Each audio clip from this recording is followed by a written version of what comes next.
छौड़ा छेरे नहीं हमारा जिला जमुइया में त पापा मार देतौ गोली काना फटिया में। गे छौड़ी पूछली है ककरस जमुइना बादा जिला के ना। गे छौड़ी पूछली है ककरस जमुइना बादा जिला के ना। त जेकरा जिंदा लोग त छोड़ाई करो है मुरादो प्रणाम कि जेकरा जिंदा लोग त छोड़ाई करो है मुरादो प्रणाम। हेलो दोस्तों, स्वागत है आपको हमारे YouTube channel Dharmendra official teaching में। जैसा कि आज हम पढ़ाने जा रहे हैं इलेक्ट्रॉनिक विन्यास। तो इलेक्ट्रॉनिक विन्यास, किसी भी तत्व का इलेक्ट्रॉनिक विन्यास निकालना। तो कैसे हम इलेक्ट्रॉनिक विन्यास निकालेंगे? तो सर्वप्रथम जिस तत्व का हमको इलेक्ट्रॉनिक विन्यास निकालना रहेगा उसका परमाणु संख्या हमें पता होना चाहिए। इलेक्ट्रॉनिक विन्यास का सर्वप्रथम सूत्र हमें निकालना पड़ेगा और ये जिस तत्व का इलेक्ट्रॉनिक विन्यास निकालना होगा उसका हमें परमाणु संख्या मालूम होना चाहिए। तो आपको एक स्ट्रक्चर याद रखना पड़ेगा। वो स्ट्रक्चर क्या है? तो 1 में सिर्फ S होता। आप इलेक्ट्रॉनिक विन्यास किसी भी तत्व, अर्थात प्रकृति में 118 तत्व पाए जाते हैं। इसके अलावे और भी वैज्ञानिक खोजे हैं तत्व, लेकिन उसे छोड़ते हुए हम चलते हैं कि 118 तत्व पाए जाते हैं। उन 118 तत्वों को आपको जब इलेक्ट्रॉनिक विन्यास बनाइएगा तो आप एक नियम हमेशा उसमें लागू होता है। जैसा कि 1 में हमेशा S आता, 2 में S और P दोनों आता, 3 में S P D तीनों आता, 4 में S P D F चारों आता। उसी प्रकार 5 में S P D F ये चारों आता। उसी प्रकार फिर 6 में फिर S P D ये तक आएगा लेकिन F नहीं आएगा। उसी प्रकार 7 में S और P दो ही हुआ था। तो चलिए हम इसे लिखते हैं। 1 में S, 2 में S और 2 में P, 3 में S और 3 में P और 3 में D। उसी प्रकार 4 में S, 4 में P, 4 में D, अब 4 में F भी होता है तो 4 में 4F भी लिखेंगे। फिर 5 में S और 5 में P, अब 5 में D, अब 5 में F भी होता है, अब F भी होता है।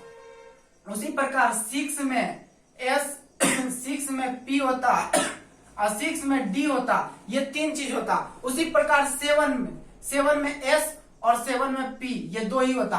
अब इलेक्ट्रॉनिक विन्यास का सूत्र क्या कहता कि इलेक्ट्रॉनिक विन्यास आप अगर जो सूत्र बना रहे हैं तो ऊपर वाला हमेशा दो को अकेला सिंगल कटेगा। ये दोनों सिंगल है, ये दोनों को सिंगल काटिए, इसको भी सिंगल काटिए। उसके बाद आप जोड़ा लगाते जाइए, उसके बाद काटते जाइए जोड़ा में। यहाँ 3 को कटेगा, जो लाइनिंग में आएगा यहाँ 3 को कटेगा। अब देख लीजिए यहाँ 4 को कटेगा, अब यहाँ पे 2 को कटेगा। तो इलेक्ट्रॉनिक विन्यास का सूत्र अगर जो हमको लिखना रहेगा इलेक्ट्रॉनिक विन्यास का सूत्र, तो सूत्र लिखेंगे कैसे? सूत्र पीछे से, हमेशा सूत्र पीछे से लिखाता है तो सूत्र पीछे से लिखेंगे। तो सूत्र पीछे से लिखेंगे।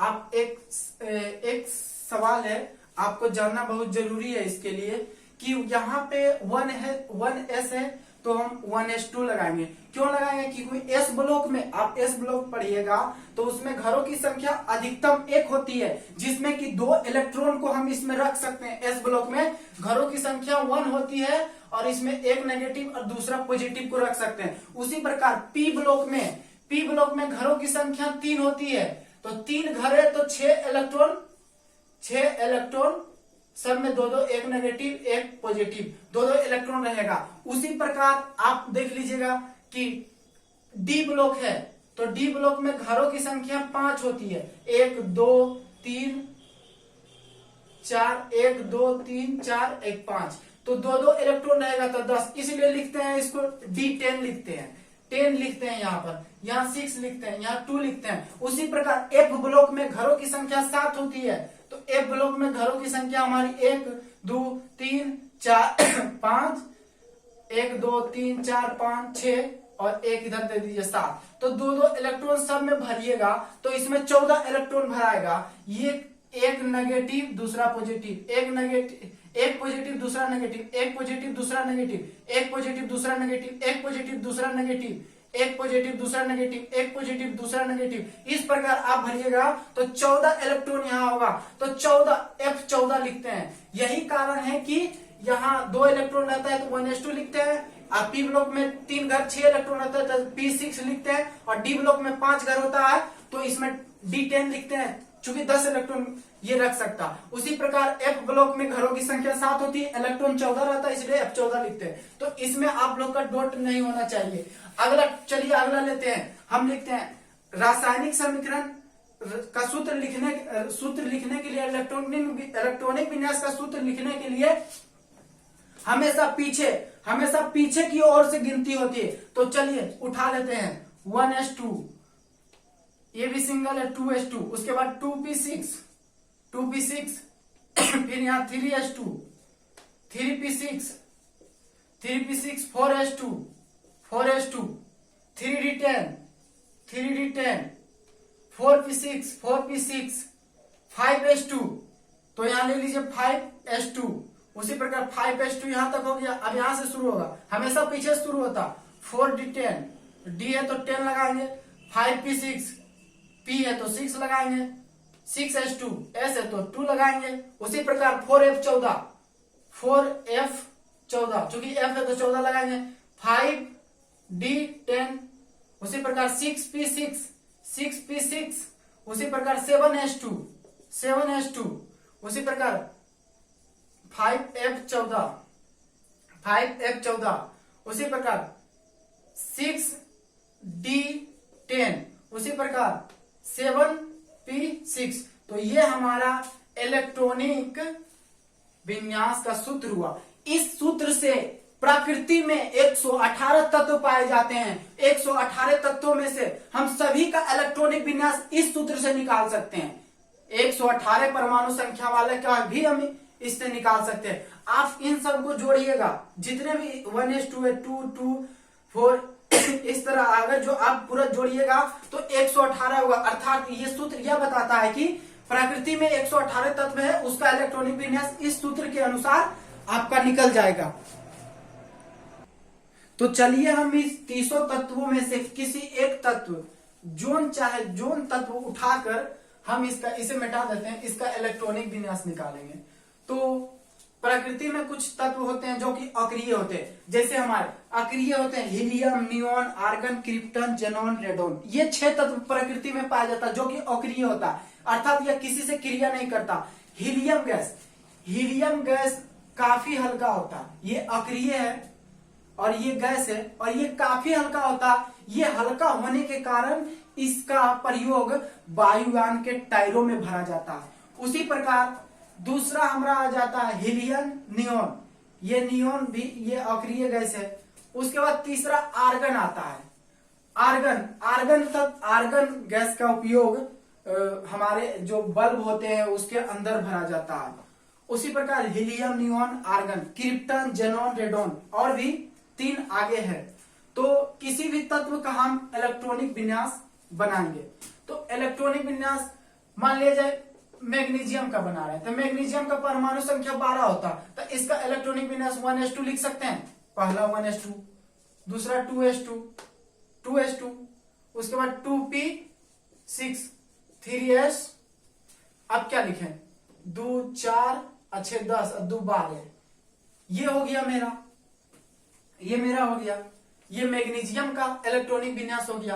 अब मान लीजिए आप कार्बन का बना रहे हैं, तो कार्बन का परमाणु संख्या 6 होता है। अभी आप ये बता सकते हैं कि कार्बन कौन ब्लॉक का तत्व है, तो ये नहीं जानते होंगे आप कि कार्बन कौन सा ब्लॉक का तत्व है। तो इसे कैसे पता करेंगे, तो इसे हम इलेक्ट्रॉनिक विन्यास से निकालेंगे। तो इलेक्ट्रॉनिक विन्यास, जैसा कि मैग्नीशियम का अंतिम कक्षा S ब्लॉक आया 3s2, तो ये मैग्नीशियम S ब्लॉक का तत्व है। उसी प्रकार इसका अंतिम कक्षा जो आएगा वो उसी ब्लॉक का तत्व होगा। तो इसे बना सकते हैं 1s2 2s2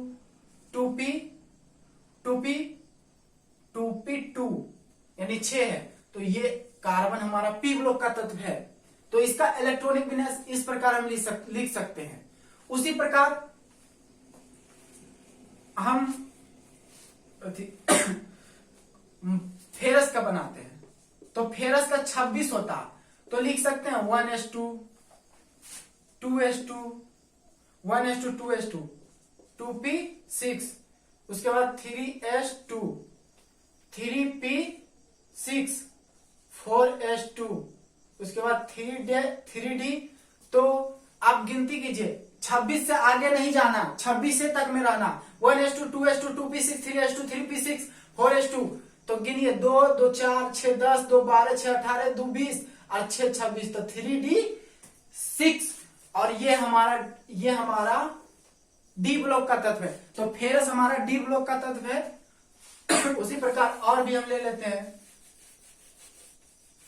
जैसे आर्गन Ar 18 परमाणु संख्या, ये अक्रिय तत्व है। इसका कक्षा पूर्ण होता, अर्थात इसका स्ट्रक्चर बनाइएगा तो 2 8 8, अर्थात इसका कक्षा पूर्ण होता है आर्गन का। उसी प्रकार हीलियम का परमाणु संख्या 2 होता है और इसका प्रथम कक्षा ही पूर्ण कक्षा होता है और ये अक्रिय होता है।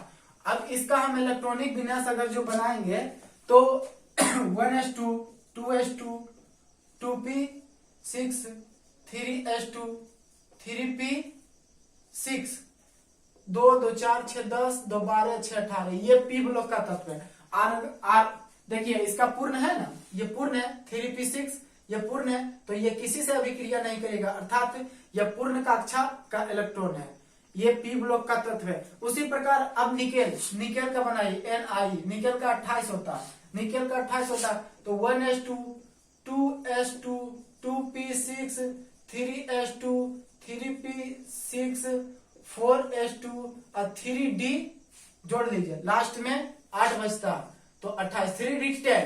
तो ये हमारा निकेल डी ब्लॉक का तत्व है। उसी प्रकार हम इलेक्ट्रॉनिक विन्यास बनाकर उसे ब्लॉक की जानकारी प्राप्त कर सकते हैं।